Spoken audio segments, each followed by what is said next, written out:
Həmçinin, dəyərli qardaşlarım, deməli, 43-cü məclisin kəffarəsi, məclis kəffarəsi. Bu, müsəlmanların ən çox ehtiyac duyduğu zikirlərdən və sünnələrdən. Çünki görürsən ki, çox vaxtı, yəni xeyir olmayan məclislərdə çox olur. Görürsən, elə məclislərdə olur ki, orada xeyir yoxdur.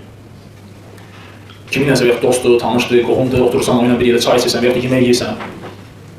Və gəlir ki, hədislərdə ki, Allah Resulü Əbu Hureyra radiyallahu anh deyir ki, Allah Resulü sallallahu aleyhi ve sellem buyurdu ki, hər kim bir məclisdə oturub, çoxlu boş söhbətlər edərsə, yəni batil bir məclisdə, məclisdən qalxmamışdan öncə, Sübhanəkə Allahumma və bihamdik, əşhədu ən la ilahe illə əntə əstəğfiruka və ətubu ileyk. O zikri söyləsin. Ey Rəbbim, sən pak və nöqsansızsan, həm sənə olsun, mən şahidlik edirəm ki, səndən başqa ibadət layiq haqq ilah yoxdur.